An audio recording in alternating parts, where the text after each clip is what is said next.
ইদানিং গ্রামে বা শহরে যেখানেই যাচ্ছি একটা কথাই শুনতে পাচ্ছি, এবার ভোট কিভাবে দেব।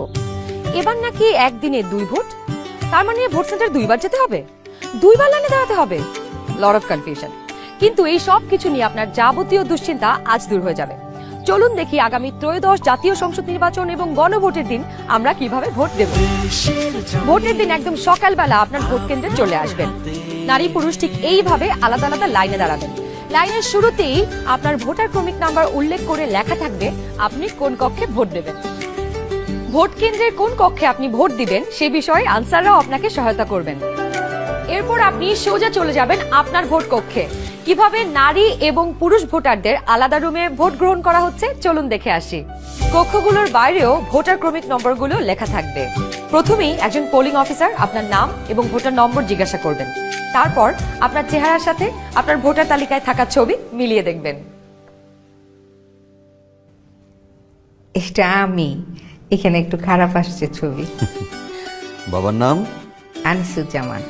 ভোটার আয়শা খানম, ভোটার নং 0157।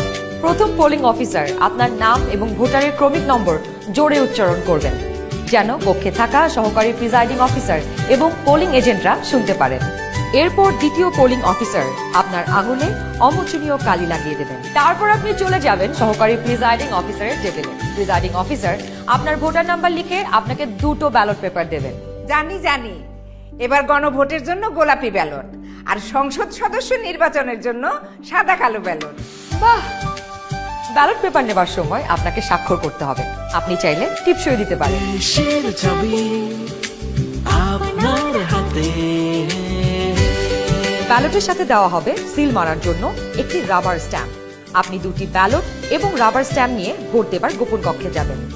এবার কিন্তু সময় বাঁচানোর জন্য অনেক ভোট কেন্দ্রেই 2টো গোপন কক্ষ থাকবে, যাতে একই সময়ে 2জন ভোটার 2টো গোপন কক্ষে ভোট দিতে পারেন। গোপন কক্ষের ভেতরে আপনি কিভাবে ব্যালটে সিল দিবেন চলুন দেখি। গণভোটের গোলাপি ব্যালটে হ্যাঁ এবং না 2টো ঘর থাকবে। সংস্কার বা পরিবর্তন চাইলে হ্যাঁতে সিল মারুন। গণভোটে আপনি হ্যাঁ দিলে সবগুলো সংস্কার পাবেন, আর না দিলে কোনো সংস্কারই পাবেন না। এরপর ব্যালটটি লম্বালম্বি ভাঁজ করুন, যেন সিলের রং অন্য ঘরে না পড়ে। এরপর আড়াআড়ি ভাঁজ করুন। সংসদ সদস্য নির্বাচনের জন্য সাদা কালো ব্যালটটিতে থাকা আপনার পছন্দের ব্যক্তি বা দলের মার্কায় সিল মারুন। সিলটি কিন্তু নির্ধারিত ঘরের বাইরে যাওয়া যাবে না।